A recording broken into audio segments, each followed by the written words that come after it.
There's a nice little roguelite that came out a few years ago. It was a solid game that didn't get a ton of attention. It's called Children of Morta, and it's coming out on mobile, which doesn't mean anything to me, but it might to you, so it's a good excuse to talk about it, since I think it deserves a shout out. The setting is simple. For generations, the Bergson family has lived in the woods in their, frankly, incredible house. All was peaceful until the mountain decided to turn evil. Don't you hate it when that happens?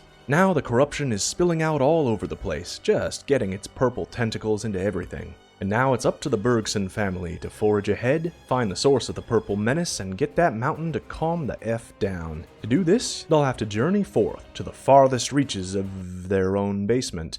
Yeah, that's convenient. Like I said, the Bergsons have one hell of a house. And not just in terms of gameplay features. I mean, look at this thing. I shudder to think of the amount of work some pixel art wizard put into designing this thing. The detail is nuts. But, just like the game does, we'll come back to the house in a little bit. First, I want to talk about the adventuring. It's your standard roguelite formula.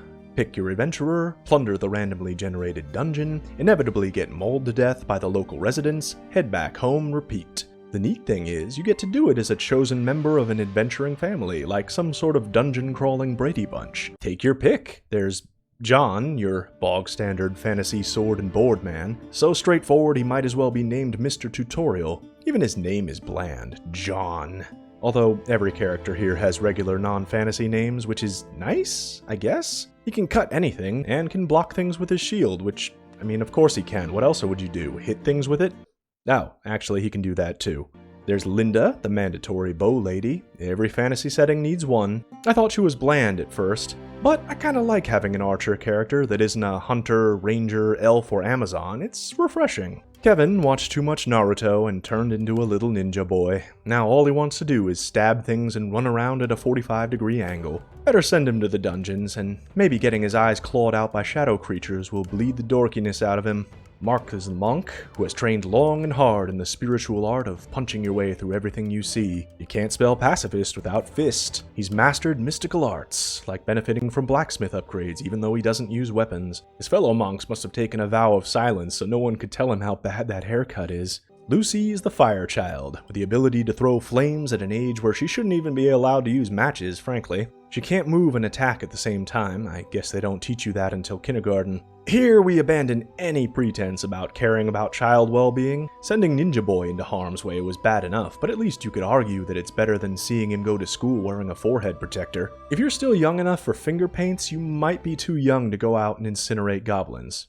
Well, I guess it's cheaper than daycare. Joey's a big ol' lunk of a guy. All he knows is hammering. Which, you know what? Good for him. There aren't enough jobs that revolve around smacking stuff with hammers these days. You gotta take advantage of these opportunities when you can. Strike while the iron is hot, if you will. He's tough enough to take the hits and keep on trucking, which is good since he will take quite a few hits. A big guy is a big target, but his kit is kinda built around him being a punching bag on legs, so it works. And finally, Apon, who is some weird lady that comes crashing in about halfway through the game, flying in from some ambiguously Asian foreign land. She has mastered the ancient martial discipline of hitting stuff with sticks, which may not sound impressive, but as we've established, in a fantasy setting, really good at hitting stuff is pretty much all you need to write on your resume to have job security. It's a shame you can't bring her pet dragon with you. Maybe it's too big to cram through the portals. I gotta say, it sure is lucky that everyone wanted to be a different adventuring class. I don't know what they would have done if 2 kids had wanted to be monks. Also, on the topic of kids, again, we should note that we are sending actual children into the depths alone. Sure, no one actually dies, but getting ripped to shreds over and over has gotta take its toll on a young mind. Death may be temporary, but trauma lasts a lifetime.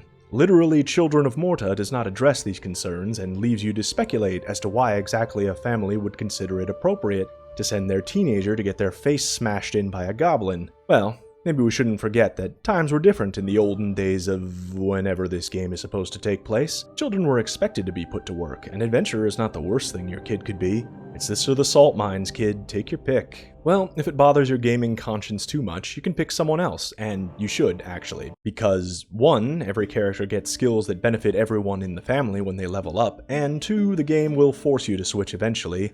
Picking the same character over and over makes them tired eventually until you play a few runs as other characters. I didn't feel like this was a big deal, but apparently this is a deal breaker for some people. So if you're sort of a dead set on only playing one type of character forever type of person, you should probably turn back now. I, on the other hand, like some variety from run to run. I feel like that's kind of the point of roguelikes, really. And there's even more variety to be found. There's events you can stumble upon, shrines and power-ups you can find, elite enemies and boss fights to change things up. There's a certain vibe to it all that I couldn't put my finger on for a while, but then it hit me. It reminds me of Diablo 2, specifically the parts where you're exploring caves and side areas. A game where you clear out the den of evil over and over might not sound like the most riveting experience, but the roguiness of it all keeps it fresh. 7 playable characters, 3 different zones, and more enemies and pickups than I've bothered to count, and all of it bookended with story. Dang, I've barely even talked about the story. First of all, Children of Morta actually has one, a whole narrative, not just some basic excuse plot that barely gets mentioned.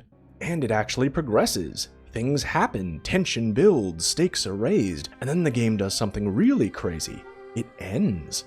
It wraps everything up in a satisfying conclusion in 15 to 20 hours, and I am all about that. Too many roguelikes seem to think that just because they can effectively be endless that they can get away with wasting your time. I loved Hades, very few complaints, but one of those complaints would be making you beat the game 10 times to actually see the ending. And I'm not even going to talk about what was needed to see the epilogue. 70 hours. So yeah, I appreciate a game that's a little more concise. I can only fit so many marathon games into my schedule. I mean, heck, I'm still playing Satisfactory on the side. I just finished setting up my coal power plants, now they want me to drill for oil. Anyhow, on the whole, there's no one element of Children of Morta that's mind-blowingly good, but it's better than the sum of its parts. You've got meaty combat, a cheese layer of old-school dungeon crawling, a pixel art sauce drizzled over the whole thing, and a toasty sourdough of a story wrapping it all up, all coming together to make a pretty tasty gaming sandwich that won't take you more than a few evenings to eat. That last analogy made me hungry, so I'm gonna go eat something, but you should definitely give Children of Morta a try. But before you do, maybe watch another video.